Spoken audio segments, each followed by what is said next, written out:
তো দেখো বন্ধুরা, আমি এই ড্রেসটা বানিয়েছি। এই যে এটাকে আলিয়া কাট বলে।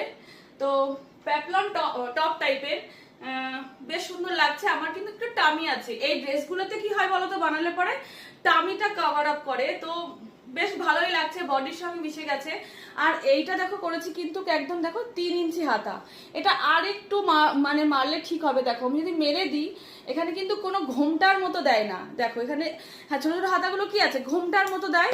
দেখো 3 ইঞ্চি হাতা কাটিং করেছি, তাও কিন্তু দেখো কি সুন্দর বডিতে বসে আছে, একদম কিন্তু ঘোমটার মতো দেয়নি। তো তোমরা যদি এই সমস্ত কাটিং দেখতে চাও, অবশ্যই কিন্তু আমার চ্যানেলের সঙ্গে তোমাদের যুক্ত থাকতে লাগবে, এবং আর নিত্য নতুন ভিডিও তোমাদের সঙ্গে আমি শেয়ার করতে থাকবো।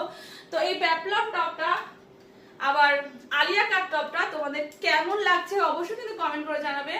তো টাটা বন্ধুরা। তো দেখো বন্ধুরা, আমি এই ড্রেসটা বানিয়েছি। এই যে এটাকে আলিয়া কাট বলে। তো প্যাপলন টপ টাইপের, বেশ সুন্দর লাগছে। আমার কিন্তু একটু টামি আছে। এই ড্রেসগুলোতে কি হয় বলো তো, বানালে পরে টামিটা কভার আপ করে, তো বেশ ভালোই লাগছে, বডির সঙ্গে মিশে গেছে। আর এইটা দেখো করেছি কিন্তু একদম দেখো 3 ইঞ্চি হাতা। এটা আর একটু মানে মারলে ঠিক হবে। দেখো আমি যদি মেরে দিই, এখানে কিন্তু কোনো ঘোমটার মতো দেয় না। দেখো এখানে হ্যাঁ, ছোট ছোট হাতাগুলো কি আছে, ঘোমটার মতো দেয়। দেখো 3 ইঞ্চি হাতা কাটিং করেছি, তাও কিন্তু দেখো কি সুন্দর বডিতে বসে আছে, একদম কিন্তু ঘোমটার মতো দেয়নি।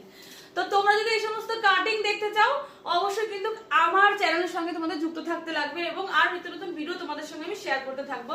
তো এই প্যাপলন টপটা আবার আলিয়া কাট টপটা তোমাদের কেমন লাগছে অবশ্যই কিন্তু কমেন্ট করে জানাবে। তো টাটা বন্ধুরা।